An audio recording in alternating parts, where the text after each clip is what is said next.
Maintenant, sixièmement, débutons la description du Hajj du début à sa fin. Et je préfère citer la description avant les obligations, afin que la personne, elle se situe un petit peu. Avant de débuter, il est bon de signaler que le Hajj a trois formules. Il a trois formules, trois manières d'être accompli. Le Hajj qu'on appelle Hajj al-Mufrad, le Hajj tout seul. À savoir que la personne, le pèlerin, lorsqu'il va arriver au point, ce qu'on appelle al-Miqat, le point où on entre en état de sacralisation, il va dire Labbaik Allahumma Hajja. Je réponds à ton appel au Allah par un Hajj. Et donc lui, il va rentrer en son Hajj directement. D'accord? Il va rester en état de sacralisation. Tout ce que j'ai précité va lui rester interdit jusqu'à qu'il finisse son Hajj. C'est-à-dire même lui ici, il vient, le début du Hajj, le vrai jour du Hajj, il commence le 8 de Dhul Hijjah. Même lui, s'il vient 20 jours avant, il va rester durant tout ce temps-là en état de sacralisation. D'accord? Et il va revenir avec la récompense d'un seul Hajj. Et lui, il ne fera qu'un seul va-et-vient entre Safa et Marwa, et il n'aura pas d'offrande. La deuxième formule est le Hajj al-Qiran. Le Hajj al-Qiran, c'est-à-dire le Hajj où la personne, lorsqu'elle arrive au point de sacralisation, elle va dire Labbaik Allahumma umratan wa hajja. Je réponds à ton appel au Allah par une umrah et un hajj. Et lui donc, il va regrouper en même temps le hajj et la umrah. Et lui, même chose, il va rester en état de sacralisation à ce moment-là jusqu'à ce qu'il finisse le hajj, même s'il vient 20 jours avant le début du hajj. Et lui, il aura un seul sa'i, lui aussi, mais il aura une offrande. Et enfin, la meilleure formule qui est Hajj Tamattu'. Le Hajj, ce qu'on appelle Tamattu'. Le Hajj de la jouissance. Pourquoi? Parce que lui, lorsqu'il va arriver au miqat, il va dire Labbaik Allahumma umrah. Je réponds à ton appel au Allah par une umrah, par un petit pèlerinage. Donc lui, il va entrer en état de sacralisation par un petit pèlerinage. Il va arriver à la Mecque et il va faire son petit pèlerinage. Et ça, je ne vais pas citer comment faire le petit pèlerinage. Alhamdulillah, j'ai fait, je pense, plus de 6 cours audio. Et j'ai un certain nombre de vidéos à ce sujet-là. Puis lorsqu'il aura donc fait le tawaf, la circumambulation pour la umrah, le sa'i pour la umrah et qui s'est coupé ou rasé les cheveux, alors il aura terminé sa umrah et il va sortir de son état de sacralisation. C'est-à-dire que quand il va sortir en état de sacralisation, tout ce que j'ai cité, les interdits, vont lui redevenir permis, tels que s'habiller de ses vêtements mondains, tels que se couper les ongles, mettre du parfum, etc. Puis lui, le 8e jour de Dhul Hijjah, le jour qu'on appelle Tarwiyah, on l'appelle ce jour-là le jour Tarwiyah, car c'était le jour où les gens s'abreuvaient en eau pour accomplir leur Hajj. Lui, donc, comme j'ai dit, c'est le Hajj, c'est la formule que je conseille. Déjà, elle est plus simple, parce que la personne, elle va pouvoir revenir en son état normal, jusqu'au début du Hajj, donc ça c'est meilleur, c'est plus simple pour lui. De plus, c'est la meilleure formule, car il va prendre un Hajj et une Umrah complète. Il aura plus d'œuvres. Lui, il va avoir une offrande, mais 2 sa'i. De plus, c'est lorsque le prophète sallallahu alayhi wa sallam, il lui a été fait révélation de sa récompense, il a espéré avoir fait le Hajj Tamattu'. Le prophète sallallahu alayhi wa sallam a dit لو استدبرت من أمري ما استقبلت لفعلت كما فعلتم. walakinni suqtu al-hadi wa qarant. C'est-à-dire, il a dit si. C'est-à-dire si je serais, c'est-à-dire si je pouvais venir, c'est-à-dire revenir, c'est-à-dire sur ce que j'avais déjà fait, eh bien, j'aurais fait comme vous avez fait, c'est-à-dire le hajj tamattu'. Cependant, j'ai ramené avec moi mon offrande et j'ai fait le qiran. Ceci car lorsque tu prends avec toi ton offrande, tu ne peux pas sortir de l'état de sacralisation jusqu'à que tu la sacrifies. Donc lui, comment il va, qu'est-ce qu'il va, on commence la description du hajj pour lui. Le 8e jour de Dhul Hijjah, il va prendre, c'est-à-dire celui qui fait le hajj tamattu', il va prendre un bain rituel, ce qu'on appelle Ghusl al-Ihram. D'accord? Le bain rituel pour l'état de sacralisation. Et il va se parfumer. Il peut se parfumer sa barbe, son corps. C'est la sunna de se parfumer. Puis donc il va délaisser ses habits mondains pour s'habiller de l'izar et du rida. Donc les deux hubs que tout le monde connaît. En faisant attention que son parfum ne touche pas ces deux vêtements, ces deux hubs. Ensuite, il va se mettre debout où qu'il soit, à la Mecque ou à Mina. D'accord? Le mieux, c'est qu'il soit doté de ses claquettes. Il va se mettre devant la Qibla et il va dire Labbaik Allahumma hajja. Je réponds à ton appel au Allah par un hajj. Car la Umrah a été faite et maintenant il va rentrer dans son hajj. Labbaik Allahumma hajja. Et ainsi il est entré en état de sacralisation. Qu'est-ce qu'il va faire? Il va se rendre vers... Donc en général les gens ils sont dans leur hôtel quand ils font ça. Il va se rendre vers Mina. D'accord? Et il va commencer à dire la talbiya, labbaik, Allahumma labbaik, labbaik la sharika lak labbaik, innal hamda wa ni'mata lak wal mulk, la sharika lak. Et de temps en temps, il dit aussi labbaik ilaha al-haqq. Ce sont les deux talbiyas du prophète sallallahu alayhi wa sallam. Et la sunna pour les hommes, c'est de la dire à voix haute. Et les femmes aussi, elles le disent à voix haute, si ce n'est s'il y a des hommes étrangers auprès d'elles, à ce moment-là, elles le disent à voix basse. Il va se rendre à Mina. Et à Mina, donc, le 8e jour de Dhul Hijjah, il n'y a pas d'acte spécifique à faire, si ce n'est qu'il va faire chaque prière à l'heure, mais raccourci. Dhuhr en 2 raka'a, Al-Asr en 2 raka'a, le Maghrib il ne change jamais, toujours 3 raka'a, et Al-Isha en 2 raka'a. D'accord? Et il peut prier le witr, il peut prier, il ne fait pas les prières de rawatib, les prières de rawatib qui sont juste avant ou après les prières obligatoires. Mais s'il veut prier des prières surérogatoires, ce qu'on appelle nafila, il n'y a pas de mal. Et il essaie de beaucoup faire de dhikr, beaucoup faire la talbiya, de lire le Coran, si l'on a la capacité même lire le Coran, bref, de beaucoup s'occuper dans l'évocation d'Allah Tabaraka wa Ta'ala. D'accord? Une chose que j'ai oublié de dire, lorsqu'il rentre en état de sacralisation, lorsqu'il dit Labbaik Allahumma hajja, c'est qu'il peut rajouter la dua après cela, Allahumma hadhi Labbaik Allahumma hajja, Allahumma hadhi hajjatun la riya'a fiha wa la sum'a. Ou Allah, ceci est un hajj où il s'y trouve ni ostentation ni recherche de bonne réputation.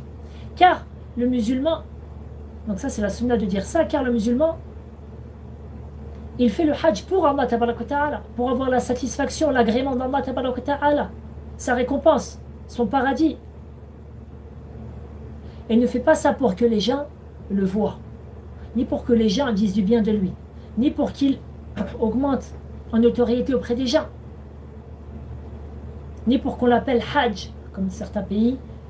Quelqu'un qui a fait le hajj durant toute sa vie, on l'appelle hajj un tel, alors que ceci n'a aucun fondement. ni pour faire un album photo. Quand il arrive à Mina, il fait des photos. Quand il arrive à Arafat, des photos. Quand il arrive à Muzdalifa, des photos. Là, ça, c'est la seule chose. La seule chose qui le préoccupe, c'est faire son album photo. Et là. Non, tu fais ça pour Allah, mon frère. Pour Allah Ta'ala, en cherchant sa satisfaction et sa récompense.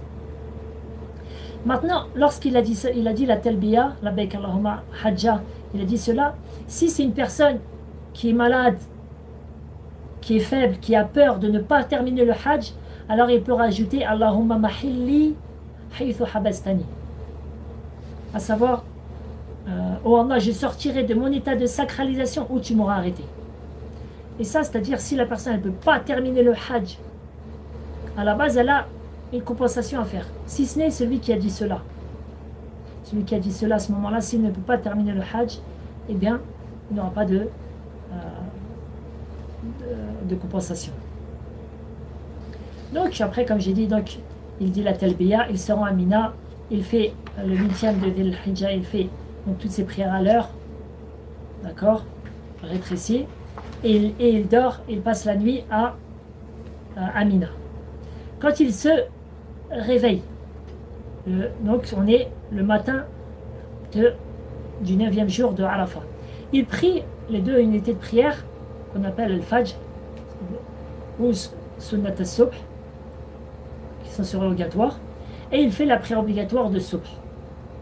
Il fait la prière obligatoire de Subh et il essaie de la faire en groupe, soit dans sa tente ou s'il peut le faire dans la mosquée Al-Khaif, ce qu'on avait dit Masjid Al-Khaif, c'est une mosquée qui est à Mina. Et le prophète sallallahu alayhi wa sallam nous apprend que 70 prophètes ont prié dans cette mosquée-là. Donc s'il peut faire cela dans la mosquée, là-bas c'est bien, ou sinon il le fait avec ses frères pèlerins. Ensuite, donc, il va essayer de rester dans l'invocation d'Allah, et après le lever du soleil, il va se diriger vers Arafat, vers le mont Arafat. Il peut y aller à pied ou il peut y aller en monture, tout cela est permis. Même si ce hajj-là est en plein été, donc quelqu'un qui est faible ou très âgé, on lui conseille d'y aller par monture. Après, pour se protéger du soleil, il est permis de porter un parapluie, étant donné que ce n'est pas une chose qui est collée à la tête. De même qu'il est permis pour le pèlerin d'avoir une ceinture, de porter un sac à dos, d'avoir une montre, d'avoir une bague, tout cela n'est pas interdit. Donc il va se rendre vers Arafat en disant la talbiya au maximum qu'il le peut. Labbaik Allahumma labbaik, labbaik la sharika lak, labbaik innal hamda wa ni'mata lak wal mulk la sharika lak. Et il dit aussi de temps en temps Allahu Akbar. Il fait le takbir aussi de temps en temps. Si, pour ceux qui y vont à pied, s'il peut faire une petite halte à Namira, d'accord, qui est un endroit qui est très proche de Arafat, alors c'est une bonne chose. Et rester jusqu'à que le soleil arrive au zénith. C'est une bonne chose. S'il ne le fait pas de péché. Et au jour d'aujourd'hui, il y a une mosquée qui se trouve justement à Namira. Donc le fond de la mosquée, il y a une partie de la mosquée qui se trouve à Namira et une autre qui est dans Arafat. Donc, si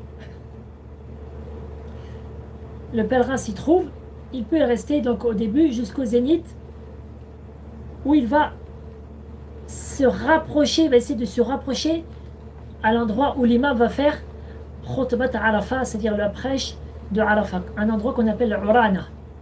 D'accord? Et s'il peut donc écouter, la prêche de l'imam, c'est une bonne chose. Ensuite, donc, ils vont faire l'adhan de Dhuhr, un seul adhan. L'iqama de Dhuhr. Et va être prié Dhuhr 2 raka'a. 2 raka'a seulement. D'accord? Ensuite, on va faire l'iqama de l'Asr et on va prier automatiquement après 2 raka'a de l'Asr. C'est-à-dire qu'on va va être regroupé Dhuhr et l'Asr à l'heure de Dhuhr. Ensuite, donc celui qui fait cela derrière l'imam, c'est bien. Si tu ne peux pas, prie avec tes frères pèlerins, essaie de prier en groupe. Pour celui qui est dans la mosquée, il ne doit pas rester au devant de la mosquée, mais reculer. De sorte, après avoir prié, être sûr d'être sur le mont Arafat. Et dans la mosquée de Namira, il y a des plaques qui indiquent cela. Après cela, le pèlerin doit faire de très grands efforts dans l'invocation d'Allah Tabaraka wa Ta'ala. Lever ses mains et invoquer Allah Tabaraka wa Ta'ala très abondamment, comme l'a fait notre prophète sallallahu alayhi wa sallam le jour de Arafat, au point où le prophète sallallahu alayhi wa sallam levait ses mains dans l'invocation d'Allah Tabaraka wa Ta'ala et est tombé quelque chose. Eh bien, il l'a ramassé avec sa main gauche et n'a pas baissé ses deux mains, salawatullahi wa salamuhu alayhi. Et le prophète sallallahu alayhi wa sallam a dit, comme l'a rapporté l'imam Ahmed d'après Abdullah ibn Amr radiyallahu anhuma, que le prophète sallallahu alayhi wa sallam dit, la meilleure des invocations est l'invocation du jour de Arafat. وخير ما قلت أنا والنبيون من قبلي لا إله إلا الله وحده لا شريك له له الملك وله الحمد وهو على كل شيء قدير. Et la meilleure des choses que j'ai dit moi et les prophètes avant moi, c'est nul ne mérite d'être, nulle divinité n'est digne d'être adorée si ce n'est Allah, seul, sans associé. À lui appartient la royauté et à lui appartient la louange, et elle est capable de toutes choses. Donc, ce hadith prouve aussi qu'il est conseillé de dire cette invocation-là le jour de Arafat. Ou c'est cette évocation-là exactement. Le prophète sallallahu alayhi wa sallam dit aussi, Ma min yawmin akthara min an yu'tiqa Allahu fihi abdan min an-nar min yawmi Arafat. Comme l'a rapporté l'imam Muslim. Il n'y a pas un jour dans l'année où Allah a franchi autant de serviteurs que le jour de Arafat. Donc c'est le jour où tu vas chercher qu'Allah Ta'ala t'affranchisse de l'enfer et t'accorde le paradis. Invoque donc Allah au maximum en faisant ses louanges. Le adab dans la dua, ce qui est mieux, c'est de débuter par les louanges d'Allah, puis de demander à Allah Ta'ala, c'est ce qu'on appelle salat ala nabi, qu'il fasse les éloges sur le prophète, et enfin invoquer Allah Ta'ala. Et les meilleures invocations, c'est celles qu'on trouve dans le Coran et dans la Sunna. Il a rapporté que le prophète me disait de temps à autre, le jour de Arafat, innamal khayru khayrul akhirah. Certes, en vérité, le seul bien durable est le bien de la vie dernière. Et le pèlerin ne jeûne pas le jour de Arafat. Il est conseillé de jeûner le jour de Arafat pour ceux qui ne sont pas pèlerins dans les quatre coins du monde. Car le prophète sallallahu alayhi wa sallam n'a pas jeûné le jour de Arafat durant son pèlerinage d'adieu. Et c'est lui qui nous a dit afin que vous preniez de moi vos rites. Ce que je décris là, on l'a pris de qui? Du prophète sallallahu alayhi wa sallam. On suit le prophète sallallahu alayhi wa sallam durant notre hajj. Et le hajj est une école qui nous apprend à délaisser les interdits d'Allah et s'accrocher à la sunna du prophète sallallahu alayhi wa sallam. Donc, le pèlerin va rester sur Arafat jusqu'à le coucher du soleil. Il doit y rester, pour ceux qui sont arrivés le jour, il leur est obligatoire d'y rester jusqu'au coucher du soleil. Ensuite, ils vont déferler vers Muzdalifa. Vers Muzdalifa.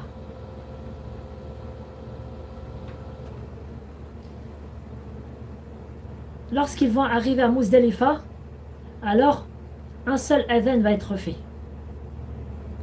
Et va être regrouper la prière du Maghrib et celle de l'Isha. Maghrib, 3 unités de prière, et l'Isha, 2 unités de prière. Le mieux donc c'est de les prier dans la mosquée Mash'ar al-Haram qui se trouve à Muzdalifa pour celui qui en a la capacité. Et donc le adhan qu'ils vont faire c'est l'adhan de l'Aïcha.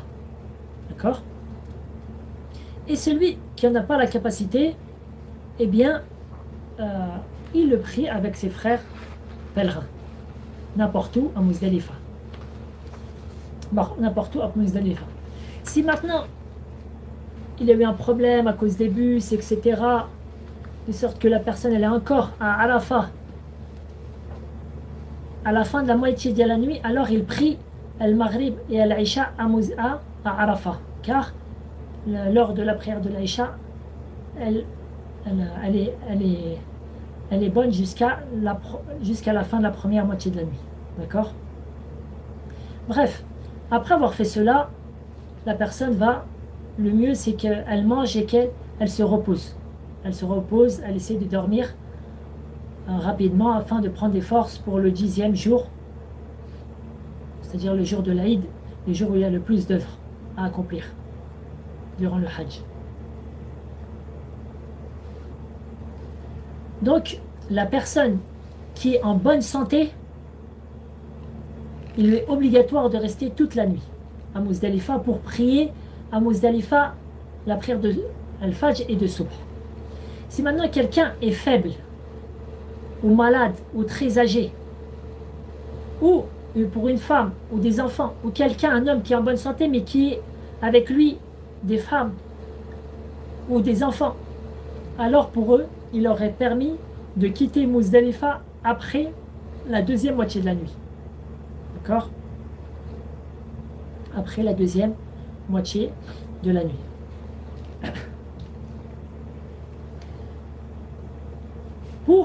Je parle donc maintenant pour la personne qui est en bonne santé, qui est fort et qui a passé toute la nuit à Muzdalifa. Il lui est demandé de prier Al-Fajr et Subh à Muzdalifa. Et ce qui est conseillé pour lui, c'est de ne pas se lever tout de suite, mais plutôt de s'asseoir et d'invoquer Allah Ta'ala en disant Allahu Akbar, en disant Alhamdulillah, en disant La ilaha illallah, et aussi de lever les mains et d'invoquer Allah Ta'ala jusqu'à ce que le soleil, jusqu'à ce que la lueur du ciel devienne très jaune, c'est-à-dire un peu avant que le soleil ne se lève. À ce moment-là, quand on voit que le soleil est très jaune, alors il se lève pour se diriger vers Mina. Pour comprendre, Arafat est le plus éloigné. Ensuite vient Muzdalifa. Ensuite vient Mina. Et ensuite vient la Mecque où se trouve la maison sacrée. Al-Kaaba. La mosquée sacrée. D'accord? Donc une fois qu'il a fait cela, que le soleil est devenu très jaune, il se dirige vers Mina. Dans sa route vers Mina, il va prendre 7 pierres. D'accord? Donc il peut les prendre même à Mina, quand il est à Mina, dans sa route vers... Pourquoi? Parce qu'il va aller chercher quoi? Il va aller lapider la grande stèle, qu'on appelle Al-Jama'atu Al-Aqaba. Jama'atu Al-Aqaba ou Jama'atu Al-Kubra. D'accord? La grande stèle. Donc il va falloir qu'il ait 7 pierres. Les pierres, elles sont de la grandeur d'un pois chiche avant qu'il soit cuisiné. C'est-à-dire avant qu'il rentre dans l'eau. Donc c'est quelque chose qui est très petit. Donc les savants disent juste un petit peu plus gros que cela. Donc c'est quelque chose qui est de petites pierres. C'est pas certains ils viennent avec des trucs. Donc des petites pierres. Il prend donc ces 7 pierres et il va, comme j'ai dit, lapider une seule stèle, car il y en a 3, mais une seule stèle. Quelle est celle-ci? C'est la 3e, c'est-à-dire la plus éloignée de l'endroit d'où on vient. Là, le pèlerin va venir de Mina. Donc, il va voir la première stèle, il ne la lapide pas. Il va voir la deuxième stèle, il ne la lapide pas. Il va voir la 3e stèle, c'est celle-ci qui va être lapider le 10e jour de Dhil Hijjah. D'accord? Comment lapider cette stèle-là? Les stèles au jour d'aujourd'hui, elles sont d'une forme ovale. D'accord? Comme ça. Donc forcément, et elles sont au milieu de la piste. Forcément, il y a des gens qui prennent vers sa droite, d'autres vers sa gauche.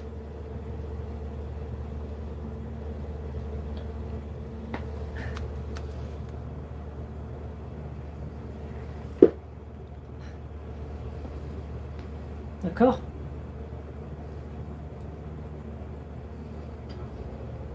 Donc, qu'est-ce que le pèlerin va faire? Il va rentrer par la gauche. C'est-à-dire là, il avance, il va voir la 3e stèle.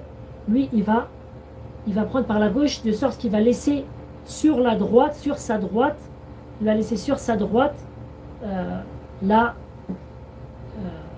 stèle. D'accord? Donc, il va s'avancer calmement. Calmement. D'accord? Ce que je conseille vraiment d'être calme et de s'approcher au maximum de la stèle. Certains ils veulent lancer de loin, c'est pas une chose qui est à faire. Car le but, ce n'est pas de frapper le mur. Le but, c'est que lorsque tu lances, eh bien, ta pierre, elle va tomber dans le trou. C'est comme un puits, si vous voulez. D'accord?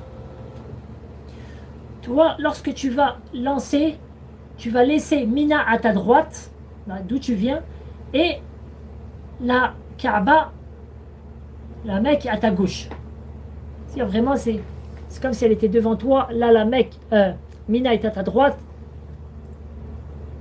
la Mecque est à ta gauche, et à ce moment-là, tu vas lancer tes pierres. Comment tu lances? Tu lances de manière calme et posée. Avec ta main droite, c'est possible, si quelqu'un il a la capacité d'utiliser sa main droite, tu fais comme ça tout simplement. Et tu dis Allahu Akbar pour chaque lancer. Lorsqu'on regroupe les ahadiths, on voit que la talbiya, elle peut être prononcée jusqu'à le dernier lancer. Donc si tu dis par exemple Allahu Akbar, tu dis Allahu Akbar, puis tu dis labbaik Allahumma labbaik, labbaik la sharika lak labbaik, innal hamda wa ni'mata lak wal mulk, la sharika lak. Ensuite tu prends une autre pierre et tu la lances, Allahu Akbar. Et ensuite tu fais la talbiya jusqu'à la 7e pierre. À ce moment-là, tu as accompli cette obligation, à savoir lapider cette stèle-là, et tu ne dis plus la talbiya durant ton hajj. J'espère que ceci est clair. Après avoir fait cela, la personne, donc les savants divergent. Certains savants disent que après avoir fait cela, tu es rentré dans ton tahallul al-awwal, ta désacralisation, ta première désacralisation. D'autres savants disent non, pas encore, jusqu'à que tu fasses une deuxième œuvre, à savoir te couper ou te raser les cheveux. D'accord? Même si la première parole est plus forte, si la personne elle veut sortir de la divergence, elle attend. Bref, donc tu as lapidé ta première stèle. Tu vas descendre vers la Mecque. Le prophète sallallahu alayhi wa sallam, à ce moment-là, il a fait son sacrifice. Mais à notre époque, il n'est pas permis, ils ont interdit aux pèlerins d'entrer dans les abattoirs, étant donné qu'il y a énormément de monde et ça fait des problèmes. Donc à la base, toi tu auras, pour celui qui a un sacrifice, tu auras payé en avance et eux ils vont faire le sacrifice pour toi. Il y a même certaines compagnies qui, dès qu'ils ont fait le sacrifice, ils t'envoient un message, un SMS pour te dire votre sacrifice en ton nom un tel a été fait, alhamdulillah. Bref. Ensuite, tu vas continuer ta route et à ce moment-là se trouve un grand nombre de coiffeurs. le mieux c'est de faire ça maintenant, à savoir de se couper ou de se raser les cheveux. Le prophète sallam a fait le sacrifice, il a lapidé la stèle, fait le sacrifice et ensuite c'est raser les cheveux. Donc, soit tu te coupes ou soit tu te rases les cheveux et le mieux c'est de se raser les cheveux. Car le prophète sallallahu alayhi wa sallam l'a fait. D'accord? Il s'est rasé les cheveux. De plus, le prophète sallallahu alayhi wa sallam a invoqué le pardon d'Allah tabaraka wa ta'ala 3 fois pour ceux qui se les ont rasés. Raser c'est quoi? C'est boula zéro. Et il a invoqué le pardon d'Allah une seule fois pour ceux qui se les ont coupés. Couper c'est quoi? C'est couper tous ses cheveux sur un même degré, mais en laisser par exemple le 10e degré, 8e degré, etc. Mais c'est pas comme certains, on le voit beaucoup, il prend un ciseau, il prend un cheveu là, un autre là, et salam alaikum. Non, ça doit être sur un même degré. Tout comme quand tu fais les ablutions, tu passes tes mains sur toute la tête. D'accord? Le prophète sallallahu alayhi wa sallam, lorsqu'il s'est rasé les cheveux, il a montré au coiffeur, il a fait un signe au coiffeur vers le coin droit de sa tête, puis le gauche. C'est-à-dire, la sunna est de débuter le rasement des cheveux par la droite, puis finir par la gauche. D'accord? Donc après avoir fait cela, il est sûr que le pèlerin est sorti et est entré dans son premier tahallul al-awwal, c'est-à-dire il est rentré dans la première désacralisation. Que signifie cela? Que les interdits de l'état de sacralisation que j'ai cité tout à l'heure, tout cela lui redevient permis, si ce n'est les actes préliminaires à l'acte charnel et l'acte charnel. Ceci reste encore interdit pour le pèlerin. Mais le reste, tel que justement la sunna, c'est à ce moment-là de se parfumer. Donc celui qui veut prendre une douche, mais c'est pas une sunna, mais c'est permis de prendre une douche pour se rafraîchir, enlever les poils, entre guillemets les cheveux, les résidus des cheveux, se rafraîchir, c'est permis à ce moment-là. Se parfumer, s'habiller de ses vêtements mondains,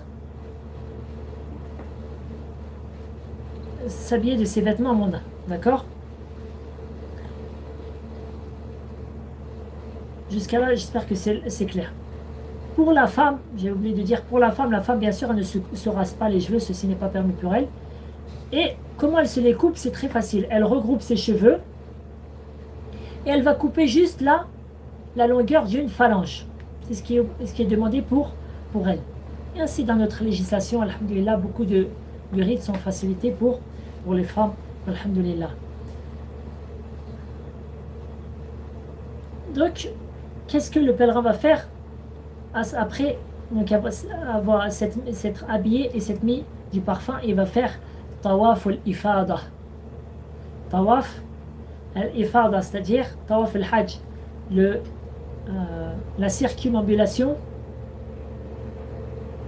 le tawaf autour de la Kaaba pour le hajj, qui est donc un pilier du hajj, qui est très important. Et sa description, c'est la même que pour celle de la Umrah, si ce n'est qu'il n'y a pas l'ittiba',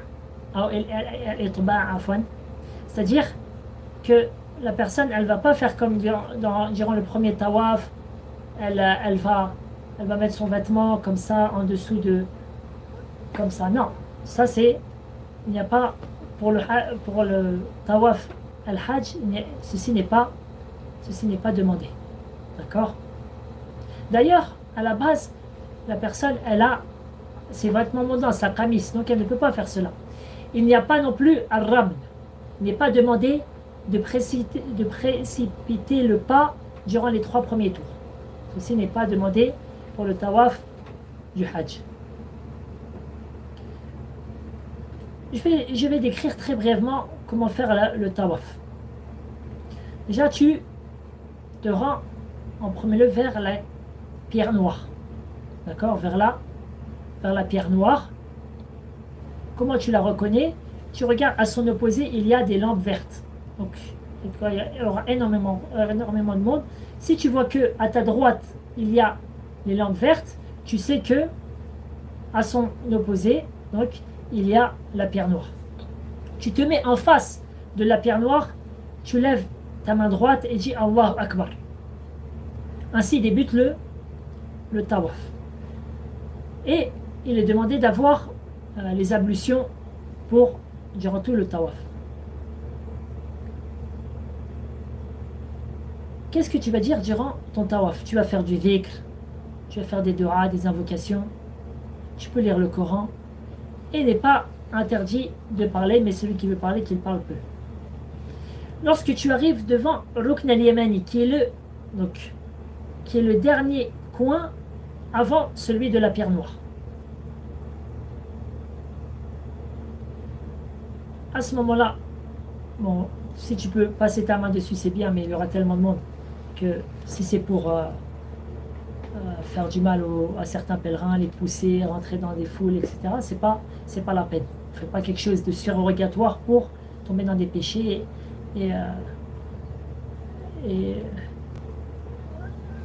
pour tomber dans des péchés et être c'est-à-dire pour porter préjudice à un musulman. Bref. Mais lorsque tu arrives devant la pierre, la Rukn al-Yamani, le coin yéménite, alors la sunna c'est que tu répètes durant ta marche jusqu'à que tu arrives devant la pierre noire. Rabbana atina fid dunya hasanatan wa fil akhirati hasanatan wa qina adhab an-nar. Comme Allah Ta'ala l'a cité dans Surat al-Baqarah. Oh notre Seigneur, accorde-nous une bonne part dans ce bas monde, une bonne part dans la vie dernière, et préserve-nous du châtiment du feu, de l'enfer. Lorsque tu arrives devant la pierre noire, tu lèves ta main et tu dis Allahu Akbar. Et ainsi tu fais cela durant tes 7 tours. Ensuite, est-ce que le dernier tour, est-ce que tu lèves ta main et tu dis Allahu Akbar? Notre cher Cheikh Abdel Mohsin l'a interrogé, il a dit oui, tu le fais. Bref, ainsi tu auras fini le tawaf. À ce moment-là, tu dis Wattakhidhu min maqami Ibrahim musalla. Et prenez la station d'Ibrahim comme lieu de prière. Et donc tu vas te diriger vers le maqam Ibrahim, de sorte que tu vas essayer d'être derrière. Qu'est-ce que veut dire être derrière? C'est-à-dire que tu vas prier 2 unités de prière, de sorte que le maqam Ibrahim il soit entre toi et la Kaaba. C'est-à-dire toi tu es là, le maqam Ibrahim est là et la Kaaba est derrière.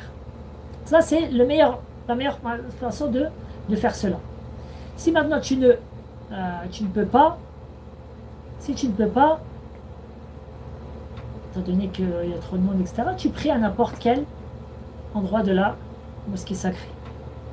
2 unités de prière où il est conseillé de réciter pour la première unité Al-Fatiha avec Surat Al-Kafirun et dans la deuxième Al-Fatiha avec Surat Al-Ikhlas, qui sont 2 sourates que je pense que tout le monde connaît par cœur. Si la personne elle ne les connaît pas, eh bien elle prie avec ce qu'elle peut. D'accord? Ensuite, la personne elle va aller boire de l'eau de Zamzam et elle s'en jette sur la tête. Puis elle va aller faire son dernier pilier du Hajj, à savoir le sa'i entre Safa et Al-Marwa. Sa description est la même que durant la Umrah, mais je vais la reciter de manière brève. D'accord? Donc lorsque la personne elle va se diriger vers Safa, donc Safa c'est le mont qui est sur la droite et c'est celui lorsqu'on sort du tawaf, c'est celui qu'on trouve. Lorsque la personne elle se rapproche de Safa, elle va dire Inna Safa wal Marwata min sha'airillah. Certes, le mont de Safa et de Marwa sont vraiment parmi lieu sacré d'Allah. Ensuite, tu dis Abda'u bima bada Allah bi. Je débute par ce qu'Allah a cité en premier. Car Allah Ta'ala a cité Safa dans le verset avant Al-Marwa. Ensuite, tu vas essayer de monter donc sur Safa, de sorte de voir devant toi la Kaaba, ce qui est possible à notre époque. À ce moment-là, beaucoup de savants disent que tu fais de la sorte. Tu lèves tes mains et tu fais le dhikr en levant les mains, à savoir Allahu Akbar, Allahu Akbar, Allahu Akbar, La ilaha illallah wahdahu la sharika lah, lahul mulk wa lahul hamd, yuhyi wa yumit, wa huwa ala kulli shay'in qadir. La ilaha illallah wahdah, anjaza wa'dah, nasra abdah, wa hazama al-ahzaba wahdah. Tu dis ce dhikr-là, si tu le connais par cœur, c'est mieux, sinon tu le lis dans un livre ou dans ton téléphone ou autre. À ce moment-là, tu invoques Allah Tabarak Ta'ala. Tu vas implorer Allah Tabarak Ta'ala du bien de ce bas monde et de l'autre pour toi et pour ceux que tu veux, parmi tes parents, ceux que tu connais, etc., les musulmans, etc. Ensuite, tu vas redire le dhikr. Allahu Akbar, Allahu Akbar, Allahu Akbar, La ilaha illallah wahdahu la sharika lah, lahul mulk wa lahul hamd, yuhyi wa yumit, wa huwa ala kulli shay'in qadir. La ilaha illallah wahdah, anjaza wa'dah, wa nasara abdah, wa hazama al-ahzab wahdah. Puis tu vas re-invoquer Allah Tabaraka Ta'ala. Toujours les mains levées. Comme certains savants le voient que faire comme cela. Ensuite, tu vas redire le dhikr. Allahu Akbar, Allahu Akbar, Allahu Akbar, La ilaha illallah jusqu'à la fin. Puis tu vas baisser les mains et ainsi tu vas te diriger vers Marwa. Lorsque tu vas avancer vers Marwa, tu vas voir qu'il y a une grande lampe verte. À ce moment-là, il est conseillé Tasa'a sa'yan shadida. J'ai demandé à notre cher Abdel Mohsin, est-ce que ça veut dire al-harwala? Il m'a dit oui. C'est-à-dire que tu trottines. Que tu trottines de cette lampe verte jusqu'à la deuxième lampe verte. Et ça, bien sûr, c'est propre aux hommes seulement. Ensuite, le reste, tu continues, tu te diriges vers Marwa. Qu'est-ce que tu fais? Tu fais du dhikr, tu peux lire le Coran, tu peux faire l'istighfar, la demande de pardon à Allah, tu peux faire des du'as. Et certains compagnons disaient à ce moment-là, Rabbi ighfir warham, innaka anta al-a'azzu al-akram. Oh notre Seigneur, pardonne et fais miséricorde, tu es le plus puissant, le plus généreux. D'accord? Quand tu arrives vers Al-Marwa, tu ne dis plus le verset que j'ai dit Inna Safa wal Marwata, non, tu ne le dis pas. Abda'u bima bada Allah bih, non, tu ne le dis pas. Mais tu vas monter sur Marwa, tu vas te diriger vers la Kaaba que tu ne pourras pas voir à cause des constructions. Mais quand tu regardes les dalles de sol, chaque dalle de sol dans toute la mosquée sacrée, elle se dirige tout le temps vers la Kaaba. Donc toi, tu te mets en direction de la Kaaba et tu fais comme tu as fait la première fois. Tu lèves tes mains, tu dis Allahu Akbar, Allahu Akbar, Allahu Akbar. La ilaha illallah wahdahu la sharika lah, lahul mulk wa lahul hamd, yuhyi wa yumiit wa huwa ala kulli shay'in qadir. La ilaha illallah wahdah, anjaza wa'dah wa nasara abdah, hazama al-ahzab wahdah. Tu invoques Allah, tu redis le dhikr. Tu invoques Allah, tu redis le dhikr et tu pars. Et donc de Safa à Marwa, ça fait 1. De Marwa à Safa, ça fait 2. De Safa à Marwa, ça fait 3, etc. De sorte que tu vas débuter à Safa et tu vas finir à Al-Marwa. D'accord? De Safa à Marwa, ça fait 1. De Marwa à Safa, ça fait 2, etc.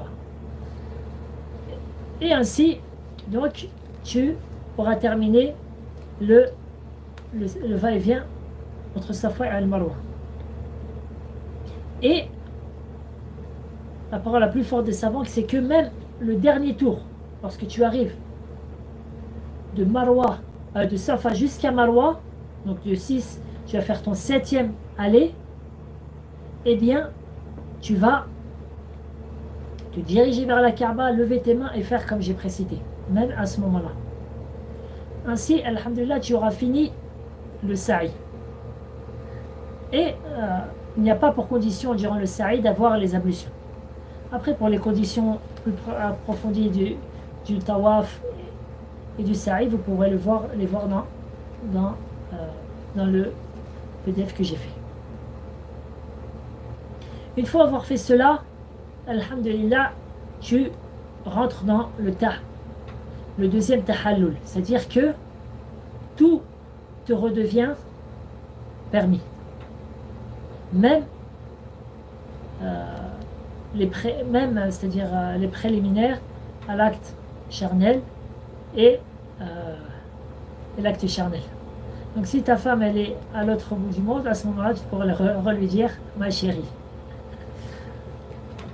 À ce moment-là, alhamdulillah, tu as fini cela, tu vas revenir vers Mina. Il a rapporté que le prophète sallallahu alayhi wa sallam a prié la prière de Dhuhr à la Mecque. Et il a été rapporté qu'il l'a fait à Mina. Certains savants ont dit que le prophète sallallahu alayhi wa sallam a prié la prière de Dhuhr à la Mecque.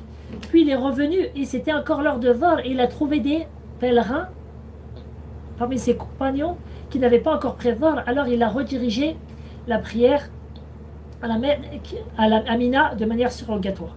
Bref, il t'est permis de faire cela et cela, il n'y a pas de mal. Donc tu revas à Mina et tes prières, tu les pries à l'heure, mais rétrécies, c'est-à-dire Dhuhr,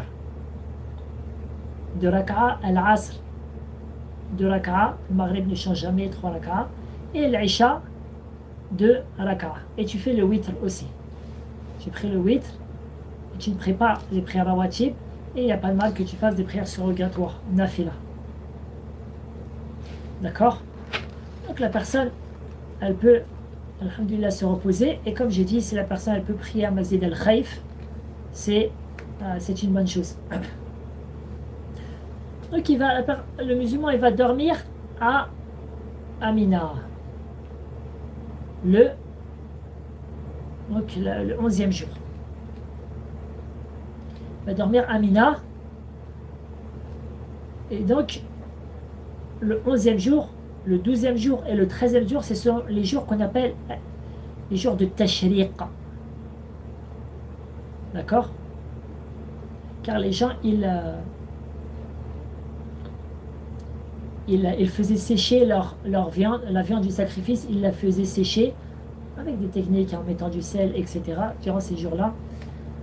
Et il a mangé. Et ce sont des jours, comme le prophète sallallahu alayhi wa sallam a dit, ce sont des jours de manger, de boire et d'évocation d'Allah. Donc tu ne dois pas les jeûner. D'accord? Tu ne dois pas les jeûner, si ce n'est pour celui qui était en hajj qiran ou hajj tamatour, mais qui n'avait pas l'argent pour acheter un sacrifice. Et je dis bien, c'est celui qui n'avait pas l'argent. C'est pas quelqu'un, il a certains pèlerins malheureusement, ils ont l'argent, ils disent oui, mais mon argent, avec cet argent-là, je vais acheter des cadeaux pour les gens, donc je ne vais pas sortir le sacrifice. Non. C'est-à-dire le sacrifice, l'offrande. On appelle ça al-hadi, l'offrande. Non. Si tu as l'argent, il était obligatoire d'avoir une offrande si tu es en la formule qiran ou tamatur. D'accord? Celui qui ne l'avait pas, alors Allah tabaraka wa ta'ala dit فَمَنْ لَمْ يَجِدْ فَصِيَامُ 3 أيام في الحج و7 إذا رجعتم تلك 10 كاملة ذلك لمن لم يكن أهله حاضر المسجد الحرام. Celui qui n'a pas l'argent pour le sacrifice, alors qu'il jeûne 3 jours durant son hajj. Donc il peut le jeûner le 11e, le 12e et le 13e. D'accord? Donc ça c'est que pour celui qui n'avait pas les moyens de payer le sacrifice. C'est qu'a rapporté l'imam al-Bukhari que Aïcha radiyallahu anha a dit: Lam yurakhas fi ayyam at-tashriq an yusamna illa liman lam yajid al-hadi. D'accord? Donc ça c'est juste pour celui qui n'avait pas les moyens de payer le sacrifice. Il n'a été autorisé de jeûner les jours de Tashriq qu'à ceux qui n'ont pas trouvé de bête à sacrifier. D'accord?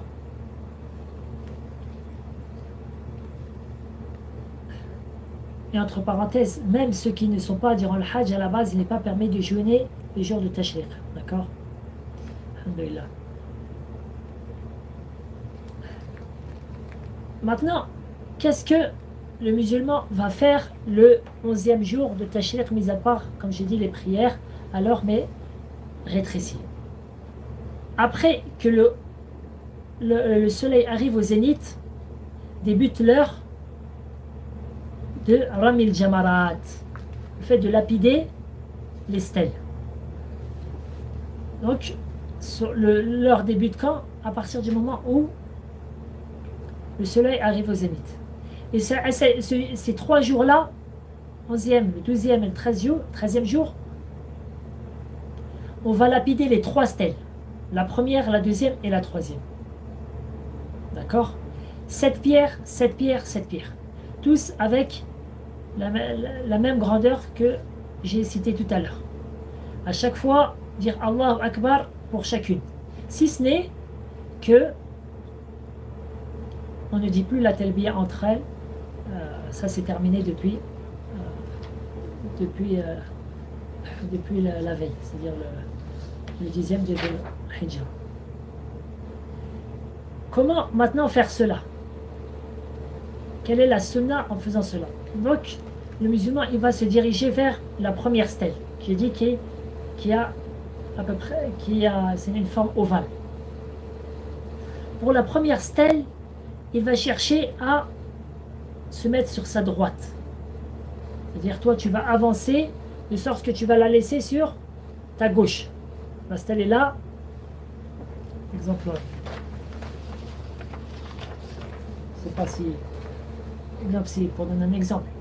Donc, si la stèle est là, toi, tu vas la laisser sur ta gauche pour aller vers la droite. D'accord? C'est un exemple que je donne. C'est pas ça la stèle, bien sûr.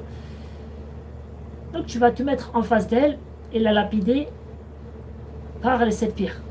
C'est pas, il ne faut pas, certains ils pensent, ils lâchent cela dans le puits. Non, il faut que ça soit un acte de lancer, mais ceci suffit. Tu la prends et tu jettes comme ça calmement. Tu t'essayes de te rapprocher d'elle comme ça. Tu es sûr de ne pas jeter des cailloux sur la tête. Malheureusement, on a reçu des cailloux sur la tête. Et tu es sûr que, alhamdoulilah, elle tombe dans la petite fosse. Qui ressemble c'est comme une sorte de puits, mais c'est comme une fosse. Bref. Après cela, qu'est-ce que tu vas faire? Après avoir lapidé les 7 stèles, tu vas t'avancer un petit peu. D'accord? Tu t'avances un petit peu et tu prends sur la droite. Et le mieux, c'est de bien se mettre sur la droite pour ne pas couper le passage des gens. Une fois que tu as fait cela, tu vas te diriger vers la Kaaba. Et la Kaaba, il y a une plaque qui montre où est la Kaaba. De toute façon, c'est simple. La piste, elle est tout droite. La Kaaba, elle est juste, je t'incline un petit peu sur la gauche. À ce moment-là, tu vas lever les mains et tu vas invoquer Allah Tabaraka wa Ta'ala abondamment et longuement. Vous pouvez la rapporter durant la longueur de la récitation de Surat al-Baqarah. Mais si, c'est pas tout le monde qui a la capacité de faire cela, mais en tout cas, longuement. D'accord? Une fois que tu as fait cela, tu vas te rendre à la deuxième stèle. À la deuxième stèle. Donc tu avances, mais cette fois, donc si la stèle elle est comme cela, cette fois tu vas prendre le passage de gauche, de sorte que tu vas la laisser sur ta droite. Tu vas la laisser sur ta droite. D'accord? Tu te mets devant elle, tu la lapides cette fois. D'accord? Donc toi, tu l'as tu l'as laissé, toi tu es rentré à gauche, donc tu l'as laissé sur ta droite. Et ensuite tu vas juste tout simplement t'avancer un petit peu. Tu vas t'avancer un petit peu. et te mettre à gauche. À te mettre à gauche, d'accord? Donc tu t'avances un petit peu, tu vas vraiment à gauche pour ne pas couper le passage des gens. Et à ce moment-là, tu vas te diriger vers la Kaaba, tu vas lever tes mains et tu vas invoquer Allah Tabaraka wa Ta'ala abondamment et longuement. D'accord?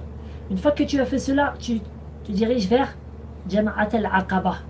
La troisième qu'on a dit, elle s'appelle Jama'at al-Aqaba, elle s'appelle Jama'at al-Kubra. D'accord? Tu t'avances. Et là, tu vas elle aussi la prendre sur la gauche.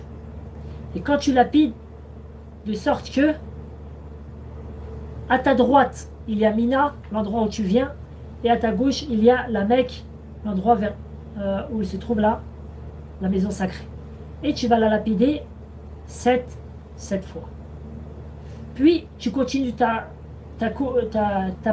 après cela, tu continues ta poursuite sans t'arrêter pour invoquer Allah. Ça y est. Après la troisième, il n'y a pas d'invocation. Et voilà l'acte qui est à faire le 11e jour. Et c'est le même le 12e jour. Il n'y a pas plus que cela à faire avec les prières, comme j'ai dit, à l'heure et raccourci. D'accord? Pour celui qui a fait cela durant la journée, le 12e jour, alors il est permis de se limiter à la lapidation le 11e et le 12e jour. Et la sunna, le mieux, c'est de rester, c'est-à-dire le 12e jour, de rester dormir à Mina pour lapider le 13e jour, comme je l'ai cité. Allah Tabaraka wa Ta'ala dit وَاذْكُرُوا اللَّهَ في أيام معدودات فمن تعجل في يومين فلا إثم عليه ومن تأخر فلا إثم عليه لمن اتقى. Et invoquer Allah pendant un nombre de jours déterminés, ayyam ma'doudat, et ce sont les jours de Tashriq. Ensuite, il n'y a pas de péché pour qui se comporte en piété à partir, c'est-à-dire à quitter au bout de 2 jours. De même, pas de péché à s'attarder non plus, c'est-à-dire le 3e jour, et c'est meilleur car c'est la sunna du prophète sallallahu alayhi wa sallam. Et il y a plus d'œuvres, il y a plus d'œuvres. Tu vas passer une nuit de plus à Mina et tu vas lapider 3 fois 7 de plus. Il a rapporté que pour chaque pierre que tu jettes, un grand péché t'est pardonné. 7 fois 3, ça fait combien? 21. Subhanallah. Donc c'est pas quelque chose à négliger.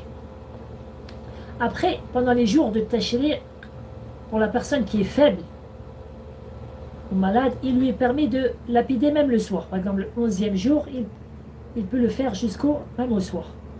D'accord? Le 12e jour, comme j'ai dit, la personne, elle choisit. Soit elle va rester pour le 13e, soit elle va partir. Mais ça, c'est pour celui qui a le 12e jour lapidé avant le coucher du soleil.